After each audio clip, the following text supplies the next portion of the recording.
Welcome to the January kickoff meeting for North Fulton Amateur Radio. My name is Mark Schumann, KK4FOF. I'm the president of the club. Before we get into the tonight's presentation, a few logistical things. Please silence your communication devices. Exits are clearly marked. Your closest exit may be behind you. The kitchen has coffee, fire extinguisher, and water. The restrooms are through the hallway and the entrance. Please watch the cords up on the front if you come up. And after the meeting, please help us pick up the chairs and put them away. So, since it's the first meeting, I'd like to welcome any first-time members or new members to the club. If you could stand up and give us your call sign. I know we have one or two. I recognize some faces. Why don't we start off here? Yes, my name is Josh. I am UTU. Welcome. Chuck, KM4 UTS. And Paul, K4 MPD. Steve, KD4 MBH. Dan, KM4AXY. Anyone else? Well, welcome. Hope you enjoy it. Since it's the first meeting, we haven't had a regular meeting since October. Why don't we go around and do a quick roll call, starting off with Dr. Plute. John, K4SQC. Stand up, John. Daryl, K4R. John, K4SQC, sir. Daryl, K4RGK. Neil, N4FN. Yeah, KG2GM. Steve, KS4KJ. Mobile. Jim, KD1I. Karen, KB3FMA. Bill, KB3FMB. John, N4IHD. Cherie Reynolds, K4TXA. John Reynolds, W4TXA. Next. Go ahead. Jim, KJ4. Jerry, KK4USI. Don, N2VGU. Doc, W1DOC. Bill, K4WSW. Mike, ND4V, visitor. Welcome. Norm, WA4ZXV. Ralph, KJ4CNC, visitor. Rick, N4XYY, Guards President. We've got a little payment here for you guys tonight. Fred, KK4ZKA. Grant, KK4PCR. Stuart, AK4EX. Wade, KE4WYU. Aaron, KK4 Lima Oscar Victor. Shane, KF4TROC. Zig, AF4MP. Stephen, KW4HQ. Scott, KM4JFC. Mark, KK4BQJ. Larry, KK4YLT. Tim, K4RA. Mike, AD4MC. Steve, KF4FOW. Randall, KM4SWK. Bill, Whiskey 4, Oscar. Warren, KD4Z. Lynn, KW4WL. And Bob, KI4SBL. Ian, KM4IK. Bill, K4YJI. Walter, W0RON. Roger, N7VU. We're all meeting. Bill, K4YJK. Mike, W5JR. Tim, WK4U. Mike, N4MEP. Steve, AB4GT. Chuck, AE4CW. Terry, W4YBB. Joe, N7QPP. Bob, K4BB. Martha, W406. John, N4TOL. Lee, KT4LS. Mark, W04NW. Renee, KF4ZYN. Jim, W4 Quiet Operator. Payne, W4 Oscar Park Property. John, KC4JBJ. Fred, N4CLA. Mobile. Tony, K4AWF. Give your call. Andrew, KK4OW. Okay. Got everybody? Well, welcome. Hope you guys enjoyed the presentation tonight. Please remember to wear your name badge. If you don't have a name badge, you can purchase one on the Norfolk Mart or get one of our spiffy forest green shirts. Or do as Daryl does and have both. I'm not going to miss you. Also, we do a prize drawing at the end of the night, but we also have the 50-50 drawing. So 50% goes to the club, 50% goes to the winner of the drawing. So if you haven't got a ticket, see Fred back at the registration desk.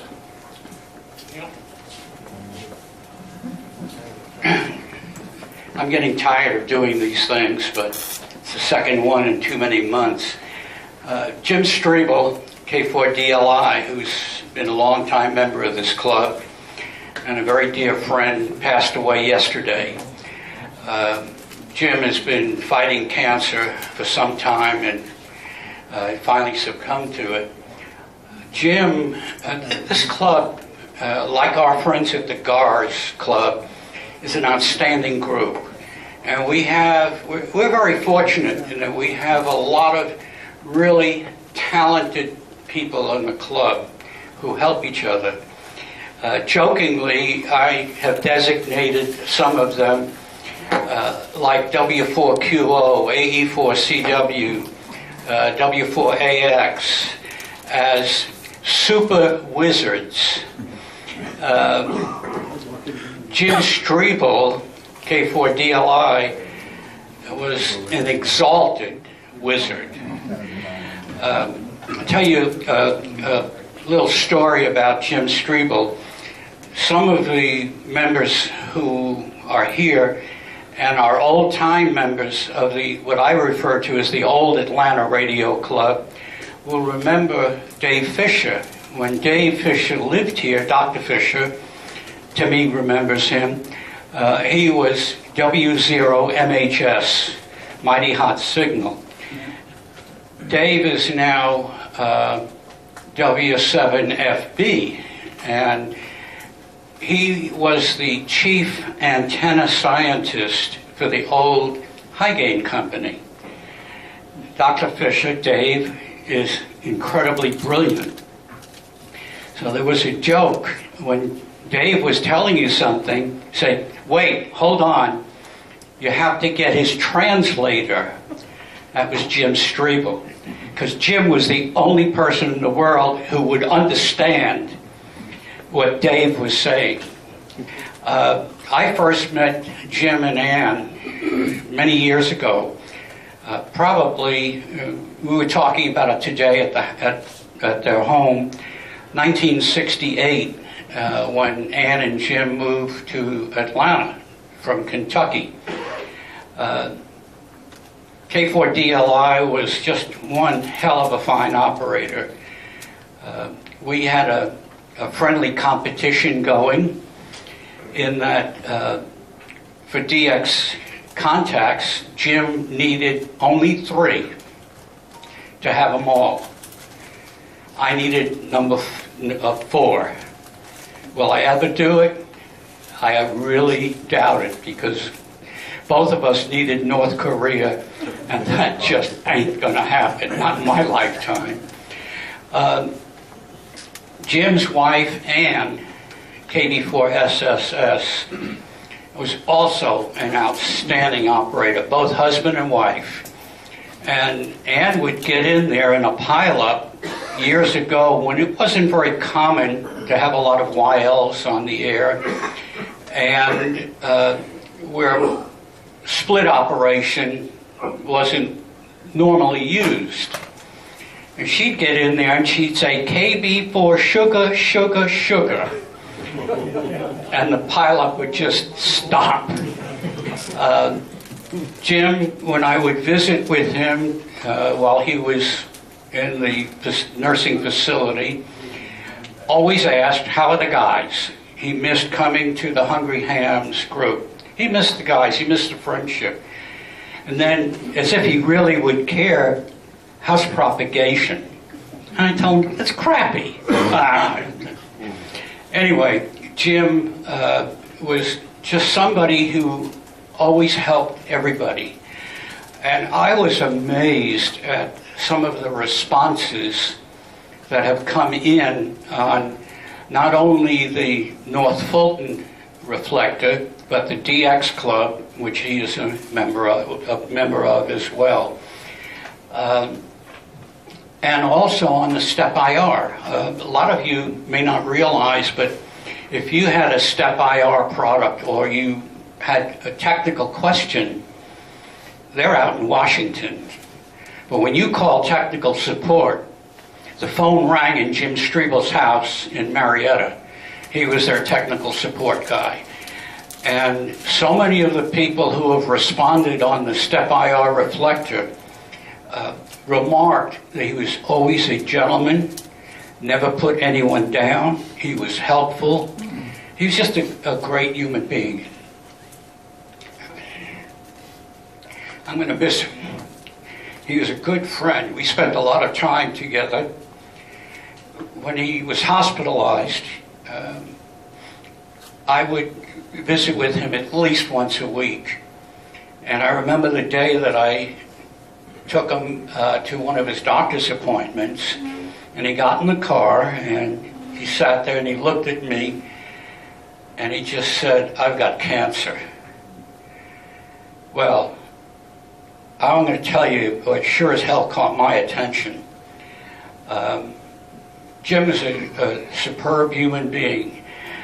Today, when I was at the house visiting with Ann and with his two sons, who are not hams, they're normal. None of us are normal. Chuck is the older one, and Tony is the younger son. Ann came down and she put in a request. She said, "I hope there's a good turnout for Jim's service." The services will be Friday at Eastminster Presbyterian Church. It'll be on the reflector, but it's located on the corner of Sewell Mill Road and Canton Road in Marietta. The services will be at 11 o'clock on Friday, so I just hope there's a good turnout for a super guy.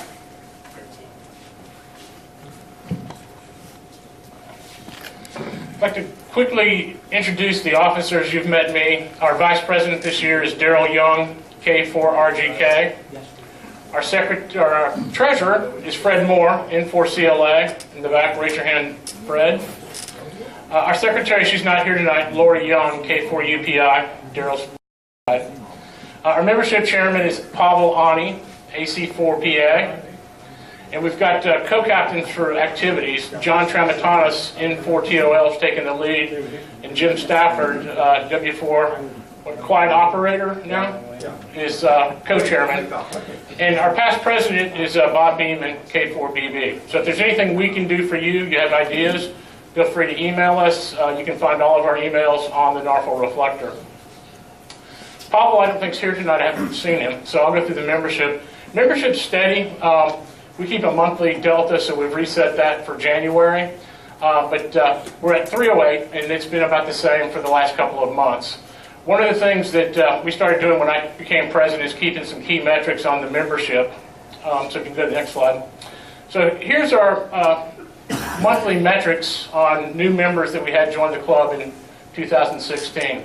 So net is that 35 new members joined the club last year, and you can see their classes and months that they joined. So at this point, I think we turn over to activities. Mr. Tramatanis.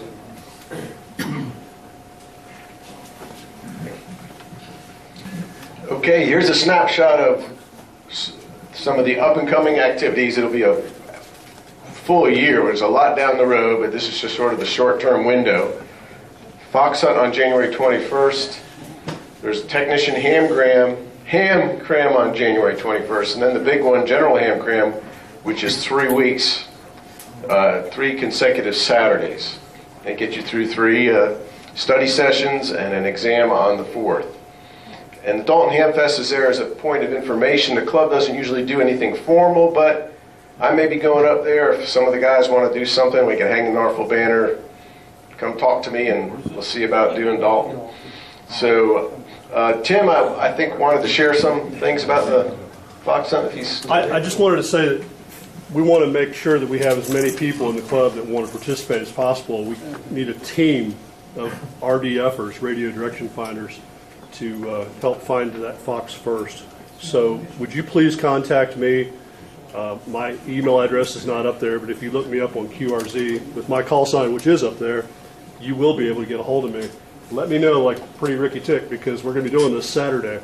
Is it this? No, Yes. this coming Saturday. And is it one team or as many teams? Are there other clubs? There will be other clubs doing teams as well. So we want to be able to do a good show as well. I know Shane's wanting to do it, and Mike Roden, wherever he is, has said he's going to be there. And so we need to just sort of get our act together, but we need to be ready to go at 8:30 this Saturday. So we'll need to get together a little bit beforehand. What frequencies are we going to use, that kind of thing. Is there a limit as to how many people can be on a team, or if there's somebody who's just curious that wants to tag along and watch? I may have room. I don't know yet if I'll have kids with me. But other team members might have room that you can ride with them. So get a hold of me, and I'll get you in touch with the proper people, and you can have fun this Saturday with us. If you are not going to more than one car, several cars can Yeah, you want group more. together, so you're not And I've sent necessarily out- limited by seating space. And I've sent out a couple of emails. I'm going to send out another one probably tomorrow, our last one. If you are not able to join us on the hunt, you can still participate if you will listen on the input frequency of our repeater on Sweat Mountain and help the guys out. That if you can hear the fox, tell us what you're hearing and that kind of thing, how strong it is. And if you're driving around, the same thing applies. Saturday morning, help us out or play. Yeah. You might mention that we're going to be using the repeater so other people will know what's going on so that they're not covering up the noise coming out of the repeater. Yeah, if you're trying to get into the repeater this Saturday morning and you have a weak signal, the fox could literally obliterate your signal. And it's sort of simulating malicious hacking, malicious interference.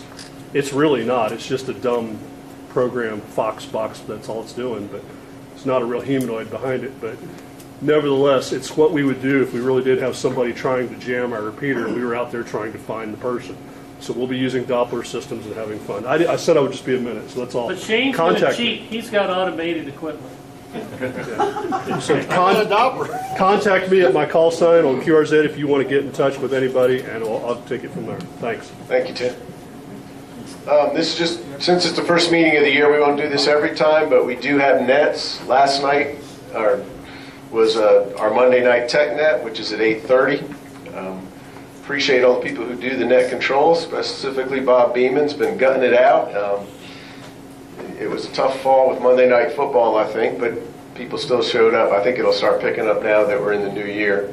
The YL net is Thursday night at 8 o'clock, and the Aries net Sunday night at 8:30. And the youth net. The youth net is on hiatus, I believe. Is that correct? I've been told. Okay. Yes. As you probably read in the newsletter or saw on the reflector, mid-month madness is more of a focus this year, and it's called mid-month, but it could be any time of the month. But every month we try to do some type of activity to promote ham radio or associated technology, and we have a small user group that gets together. And for example, we kind of counted Tech Fest and Fox Hunt as our mid-month madness to start the year off. And the next three coming up will be power poles and coax connections, sort of a hands-on how-to get familiar with how to use power poles, how to set them up, connect them, get them started, and as well for the newcomers to putting PL259s on coax. It's always a challenge. Learn from the masters. So we'll have something like that. Build a Pixie kit, some type of QRP transceiver. And in April, we'll be focusing on the Georgia QSO party, associated contesting skills and station improvements, and look forward to increasing our participation in that again this year. And mid-month madness, we're going to have some fun with it to try and get people to get more involved. And maybe, Jim, if you want to speak for maybe 30 seconds on how we're going to track that, or is it still? Yes. Please do. By the way, we're going to count the fox hunt as a mid-month. These are just activities between meetings, basically. We say mid-month, but they take place anywhere between two meetings. And we had the first one last Saturday, and we'll have, I'll be there Saturday morning, whether I hunt the fox or not. I'll be taking names and giving out points for your participation. So when you get all these points, at the end of the year, we're going to have some kind of recognition, you know, like 6,700 to the winner or something, I don't know. And we haven't decided yet. It may not. Or popsicle, you know. Could go either way, right, Martha? And the power pole we're going to push off until probably March, because you know, somewhere between the February and March meeting. We're running out of poles. We're running out of poles. Yeah. And but how many people were solderers soldering Elmers at the whatever it's called, Tech Fest? Thank you all so very much. We got lots of attaboys for that and attagirls because it was very well received. Am I right, Norm? Yes. As long as Norm approves. Anyway, we're going to keep track of it. I'll be out there Saturday morning. The creek don't rise. I'll be there taking down names and giving out points. Okay. Thank you, Jim. And Tech Fest was a great event. If you didn't go, you missed a fun time. We appreciate the GARS folks for putting that on and let us participate.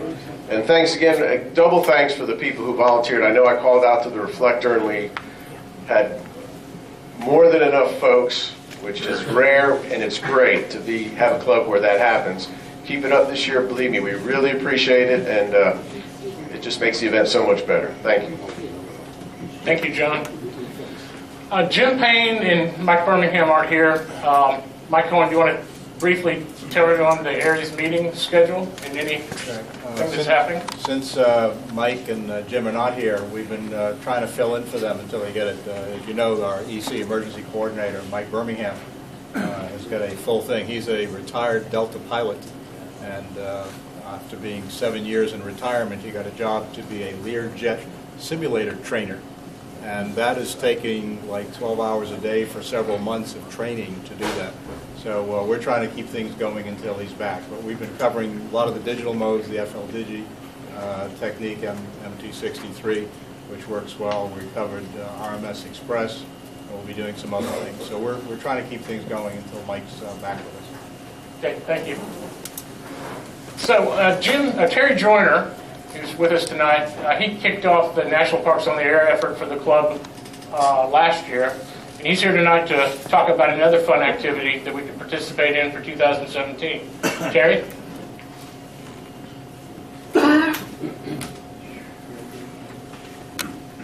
Thanks, Mark. I'm going to pitch it one more time. U.S. Islands Awards Program. Probably a lot of you don't realize that right now we're sitting in a great position. We're the #1 club in Georgia for the U.S. Islands Awards Program. And what makes us #1 is that we came in second in the U.S. Islands QSO party last August. So we got off to a great start.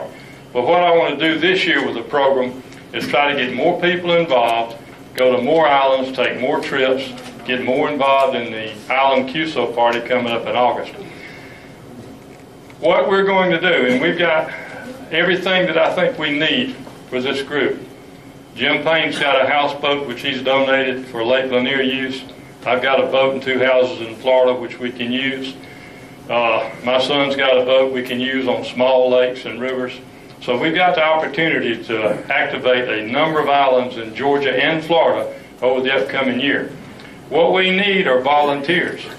Now, you may say, well, I don't really want to go out and get in a boat, or I don't have time to go to Florida, I don't have time to do this. But we need volunteers in the club for home support. And what this simply means is that when we go to an island and activate it, it may be on a river, it may be on a lake, it may be on the Gulf. We may be dealing with weather. We need to get on that island, make our 25 contacts, make our 2 country contacts, and get the heck out of it. We may be dealing with weather. We may be dealing with tides coming in and out. There's a number of things, but we need the support from someone at home to be able to spot us, get on the air, help us listen, and help us make these contacts. It's a great opportunity for the club, and I think next year we can probably come in first. My whole objective with this thing is to be the #1 club in the United States and Canada as a U.S. Islands Awards Program club. And there are a number of clubs now throughout the United States that are now getting involved in this thing. I talked with Sean at the Dayton Ham Fest, and he said once the National Parks on the Air program is over, there's got to be something going on next year to get hams out at the shack, get the activity going on. So I'm not sure what he's going to come up with as far as U.S. Islands Awards program, but he's been involved in several articles and QST, and I think hopefully ARRL will come out and support the Islands program. It's been going on for like 22 years now. I hope if you didn't get a green handout, please get a copy of it. It's got all the information in there about U.S. Islands program, things that we're going to get involved in. Right now there's probably, I'd say 60 islands that I'm aware of in Georgia and Florida. And they're either in rivers, on lakes, on the Gulf, that we can activate. We have transportation already set up for most people. We split the cost on everything. We split gas for the boat, share equipment, but we have everything in place to get this thing kicked off. So I'm going to be talking to the board next Tuesday night more about some ideas I've got for it. There's some things that we need, some help from the club. But the main thing is we need volunteers. And like I say, if you don't think you can come out and go with us, then from home, when we set up a date and time that we're going to be on an island, be listening for us and putting us on the air, spotting us, and helping us out while we are out. Yes, sir. Terry, isn't there a weekend that this is a major event for the whole year? Yeah, it's called the One Day Island Getaway. It's May 13th, I think, this year. Maybe May 15th. Well, it's on your sheet. May the 13th. Okay. We participated in it last year. August the 26th is the QSO party. But that's where the clubs and hams from all over the country, and including Canada, because this program ties in with the Canada Islands program, get on there for one day. And it's just a fun thing. It's a trial. Go out and experiment with your radios, your antennas, and do stuff like that. But we're all set up to go out that day. I'm not sure where we're going yet. There's been some talk about going back down to the Okefenokee. That's where I went last year, or year before last now, for the one-day getaway. There's been some talk about going back down on the Swanee River to the Turkey Islands and activate that in November. Turkeys for Thanksgiving. We had a great time. West went, Jim went, and we had a ball. So there's been some talk about doing that again and making that an annual event before Thanksgiving. So there's a lot of things we can do. But the main thing is get the word out. If you're still not familiar with the organization, go to their website, look it up. You'll see pictures of Jim on there, myself on there, West is on there.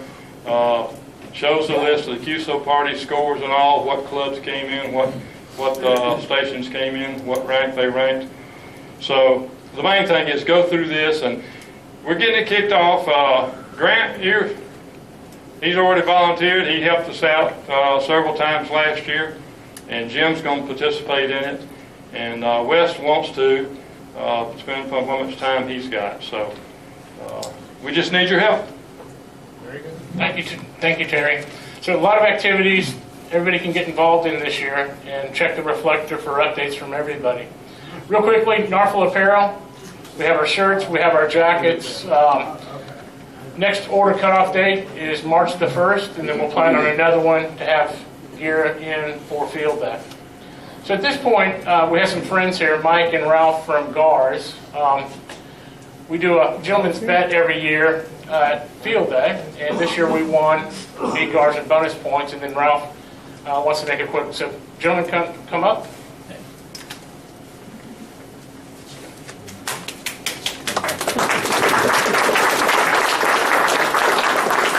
Thank you. My name is Ralph Pickwick, KJ4CNC, but this year I happen to be the TechFest 2017 chairman.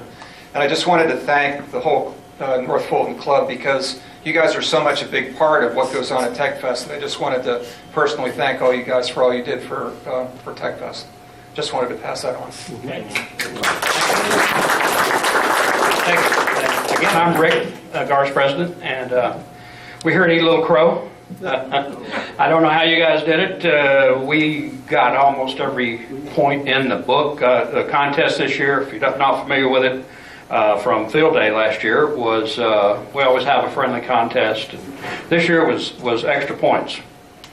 We got everyone in the book, like I said. I think, and you know, we're an 8 alpha, so we got a lot of points from that. But apparently, I don't know, maybe it was your youth program that tipped you over the edge. You guys got the best youth program going all around. We try to encourage ours, but it's a tough row to hoe, as you know. But anyway, we're here to eat a little crow. Got some ice cream in the back for you, I'm assuming, when you have a break there. Help yourself and enjoy. Congratulations. Thank you, Rick and Ralph. You guys want to pass it out while Dr. Klutz speaking? We're a little bit behind. Okay. Yeah. Why don't we pass it out? John Kalut, stand up, John. He was the field day chairman last year for the new members. North Fulton won the 3A class back-to-back, 2015, 2016. So thank you, John, for all your efforts. And our field day chairman for this year is Ian Kahn, who's manning our camera tonight. I'm back.